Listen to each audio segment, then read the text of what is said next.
The alarms don't fade, they rise. Flames, smoke, broken glass, and the sound of frantic voices echo down the halls of Seattle Grace. Grey's Anatomy doesn't ease fans into season 22, it throws them into disaster. The first episode, titled Only the Strong Survive, isn't just a catchy name. It's a warning. A blast has ripped through the hospital, leaving doctors, patients, and families in chaos. Operation Room 2 becomes the center of life and death, and the question hangs in the air, will Link survive? He's not just another surgeon in danger, he's a husband, a father, and the heart of Joe's future. But Grey's Anatomy has never promised happy endings, and this season begins by reminding us that no one is safe. The scene opens with confusion, and every second counts. Joe's hands tremble as she's forced to watch the man she loves caught in a fight between fire, falling debris, and the unstoppable clock of trauma medicine. Viewers know Link as strong, dependable, and unshaken under pressure.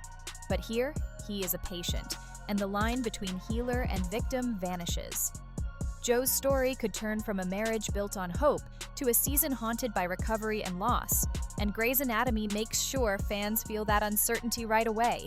At the same time, the chaos doesn't stop with Link. Bailey stands in front of the surgical board, her coat dusted in ash. She's not just assigning cases, she's trying to hold together a hospital that feels like it's collapsing from the inside. Teddy races through corridors already clogged with smoke, ordering staff into action, while Luke fights to keep blood flowing through patients stranded in hallways. The elevator is dead, and every delay costs another life. Then Ben Warren charges in wearing firefighter gear, a reminder that this is more than medicine. This is survival. The weight of leadership presses harder than the smoke-filled air. Who decides which patient gets the last available OR? Who chooses which wall to break open first to pull survivors from debris?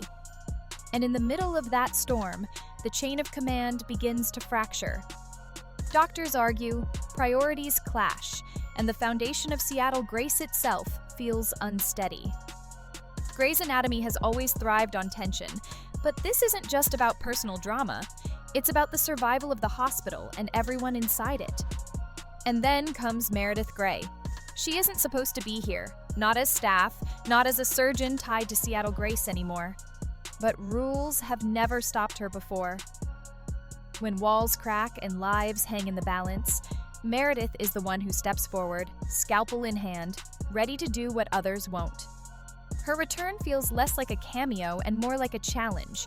Who truly leads when the veterans return and the new generation is still proving itself? Fans will be asking whether her presence is salvation or whether it steals the light from interns who have yet to earn their scars. Complicating everything is the arrival of a new intern, played by Trevor Jackson. His introduction comes at the worst possible time, thrown into fire, both literal and emotional.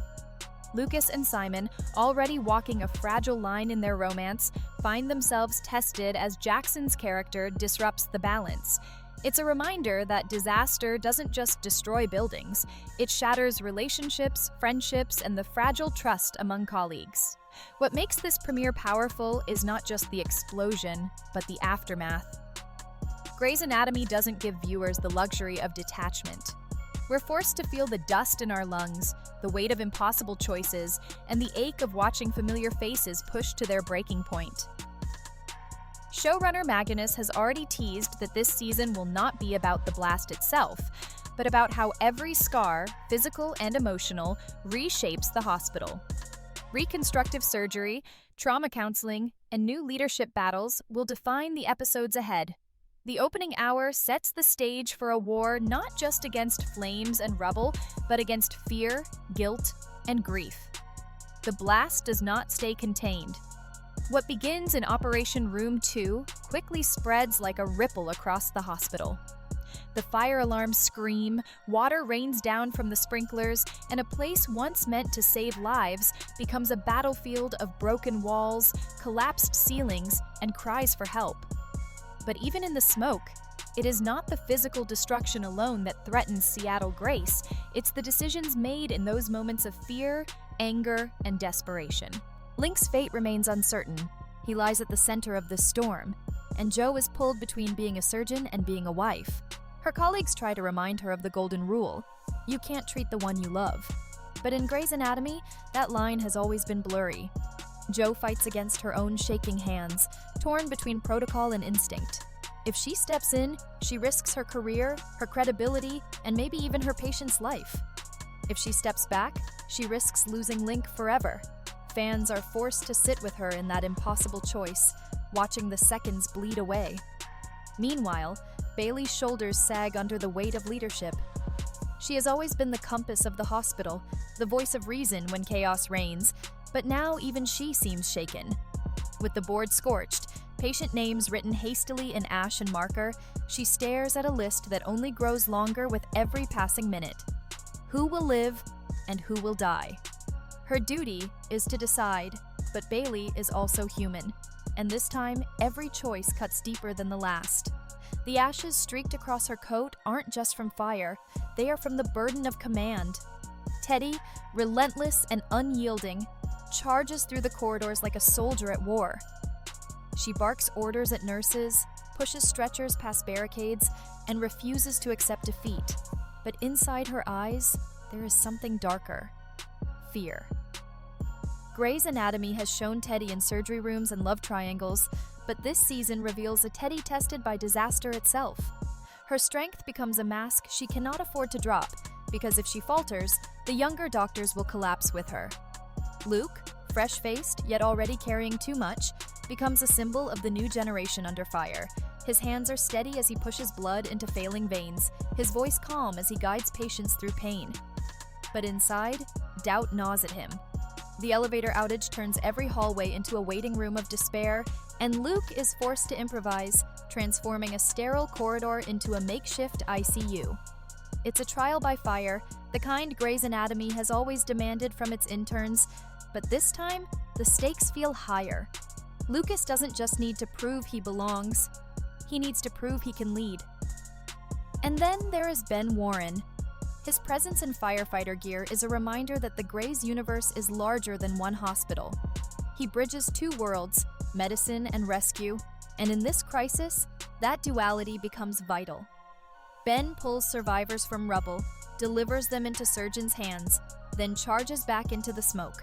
He knows the price of hesitation. Lives lost, families shattered. But each time he disappears behind a cracked wall or a dark stairwell, viewers are left holding their breath, wondering if he will return.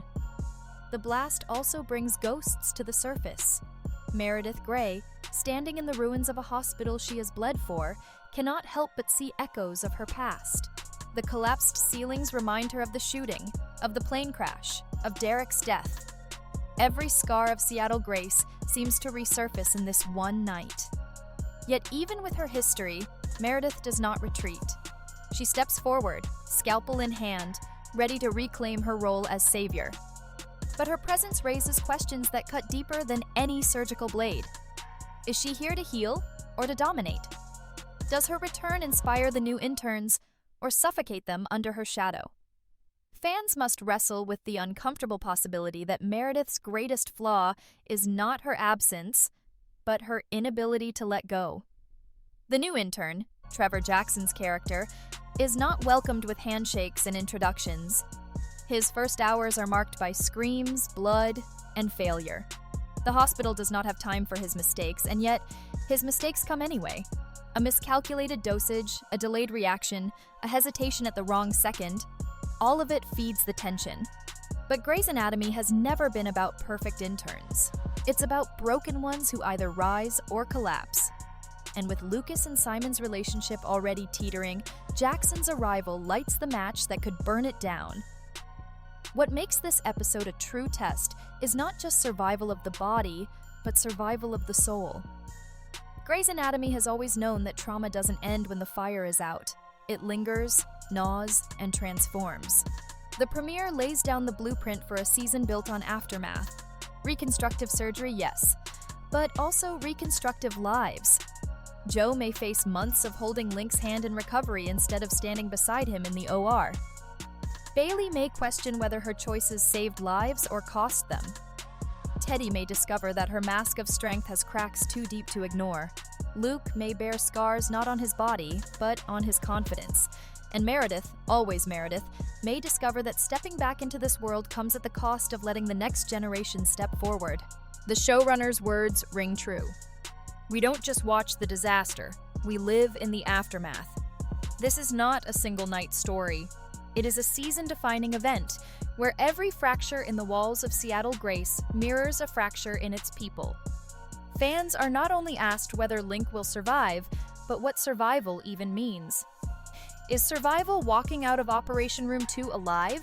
Or is it finding the strength to keep healing after the fire is gone? The suspense is brutal. Joe's future hangs in the balance. Meredith's return disrupts more than it restores. Bailey's leadership falters under the ashes. Teddy's strength is tested to breaking. Luke and the interns face their first true war, and Ben Warren keeps charging into the fire, reminding everyone that sometimes the bravest are the ones who don't know if they're coming back. Grey's Anatomy has built its legacy on heartbreak and hope, on moments that rip fans apart and then stitch them back together. This premiere promises to do the same, only louder, harder, and with scars that may never fully heal. The sound that echoes through Seattle Grace is not just the alarms or the cries, it's the sound of choices. Choices that will define a season, choices that may redefine characters, and choices that could finally break the hospital that has already survived too much. So the question remains, when the smoke clears and the rubble is swept away, who will be left standing? Will Link open his eyes and walk out beside Joe, or will Joe's season be one of grief and survival? Will Meredith's scalpel save lives or sever her ties to the next generation? Will Bailey, Teddy, Luke, and Ben find strength in unity, or will this blast shatter the bonds that hold Seattle Grace together? Fans will not get gentle answers. They will get scars, silence, and screams carried into the episodes ahead. Because Grey's Anatomy Season 22 does not open with healing, it opens with chaos. And chaos demands a price. The blast was the spark, but the true fire burns in what follows. In the hours after the alarms fade, Seattle Grace becomes a hospital divided between those still fighting for survival and those left to reckon with what has been lost. The smoke is cleared from the hallways, but its shadow lingers in every room, every bed, every face. Fans expecting quick answers will not find them here. Grey's Anatomy is not offering comfort. It is offering scars, questions, and choices that cut deeper than any surgical incision. The tension around Link's fate grows heavier with every passing moment.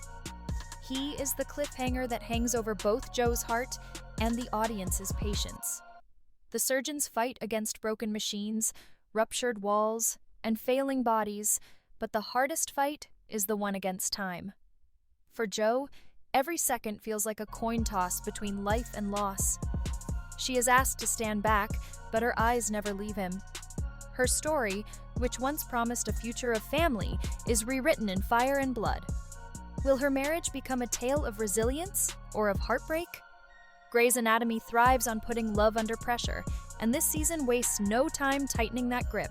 But the blast did more than injure one surgeon. It ripped open the foundation of Seattle Grace. Bailey's leadership is shaken to its core. She has always been the one who knows what to do when no one else can. But here, faced with ash, fire, and a sea of patience, even Bailey falters. She sees not just names on the board, but faces she knows. Colleagues, interns, friends. For the first time, she questions herself. Did she make the right calls? Did she send help to the wrong hallway? Was a life lost because she chose too slowly? That doubt becomes her new shadow, one that will follow her throughout the season. Teddy emerges as a force of will. She refuses to crumble, even when the hospital feels like it is. She takes command where Bailey hesitates, and the tension between them grows. Leadership in crisis is not a democracy. It is survival of the strongest voice. And in Teddy, we see someone unwilling to let silence swallow her. But that strength comes at a cost. She pushes herself past her limits, ignoring her own breaking point, and the cracks in her armor are bound to show. For fans, the suspense is not just about whether she saves others, but whether she saves herself. Luke's trial is quieter, but no less brutal. He represents the new generation, and the blast forces him to step into a role he never imagined. He is asked to lead before he is ready, to save lives with tools he has barely learned to use. His failures haunt him, his victories feel hollow, and his confidence is stretched thin. Grey's Anatomy has always forged its interns in fire, but this time the fire is real, and the scars will not fade easily. For Luke, the blast is not a story he walks away from, it is the story that defines him. Ben Warren becomes the bridge between two worlds, the firefighter pulling bodies from rubble and the doctor delivering them into operating rooms. He is the reminder that survival is not just about scalpels, but about courage in the smoke and flame. Yet with every trip back into danger, viewers feel the weight of risk. Each time Ben disappears into the wreckage, we wonder if he will return. His storyline is not about surgeries, it is about sacrifice, and Grey's Anatomy makes us ask, how many times can one man cheat death before it finally takes its due? Then comes Meredith Grey. Her return is not quiet, and it is not simple. She steps into the chaos like she never left, hands steady, voice sharp, instincts unshaken. But her presence sends ripples through the hospital. For some, it is a relief. The legend is back, the savior has returned. For others, it is a threat. How can the new generation grow when Meredith stands in their shadow? Is she here to guide them or to reclaim the ground she once ruled? The premiere does not give us that answer. Instead, it leaves us questioning whether Meredith's return is the lifeline Seattle Grace needs, or the chain that holds it back. The new intern, Trevor Jackson's character, is thrust into a trial by fire. His mistakes are not small. They cost precious time, they test the patience of his colleagues, and they ripple into conflicts with Lucas and Simon. Already fragile, their relationship becomes another casualty of the blast. Distrust seeps in, resentment grows, and the question becomes whether love can survive in a hospital where disaster has already stolen so much. Grey's Anatomy has always balanced surgery with romance, and here, the two bleed into each other, literally and emotionally. But perhaps the most haunting theme of this premiere is aftermath. The blast may be over in minutes, but its consequences stretch across the season. Reconstructive surgery becomes a metaphor for everything: rebuilding walls, rebuilding bodies, rebuilding lives. Trauma counseling is no longer a side note, it is the heart of survival. And leadership becomes the battlefield where Bailey, Teddy, and Meredith all clash, each with their own vision of how to move forward. Who will carry the weight of command when the hospital itself feels broken? The question looms as heavy as the rubble still being cleared from its halls. Grey's Anatomy thrives because it does not shy away from pain. It does not give fans neat answers or clean victories. Instead, it forces them to sit in the uncertainty, to feel the ache of choices that cannot be undone. And Season 22's opening episode is a masterclass in that tradition. It leaves us hanging on Link's fate, questioning Joe's future, doubting Bailey's strength, testing Teddy's resolve, challenging Luke's confidence, and rethinking Meredith's return. And yet, it is not just about individuals, it is about the hospital itself. Seattle Grace is more than walls and equipment. It is the sum of its people, their triumphs, their failures, their scars. The blast is a test not of brick and steel, but of heart and soul. And for fans, the suspense lies in watching whether that soul can survive another blow. Will Link walk again beside Joe? Or will his absence carve a hole that nothing can fill? Will Meredith's scalpel heal? Or will it cut too deeply into the future of those meant to replace her? Will Bailey find her strength again, or will the doubt consume her? Will Teddy's mask finally crack under the pressure she cannot share? Will Luke's scars harden him into a leader, or break him before he has a chance to rise? And will Seattle Grace itself survive this blast, or is this the beginning of its slow, painful collapse? Grey's Anatomy does not start Season 22 with healing. It starts with chaos. And chaos, in this world, always demands a price. The only mystery left is who will pay it.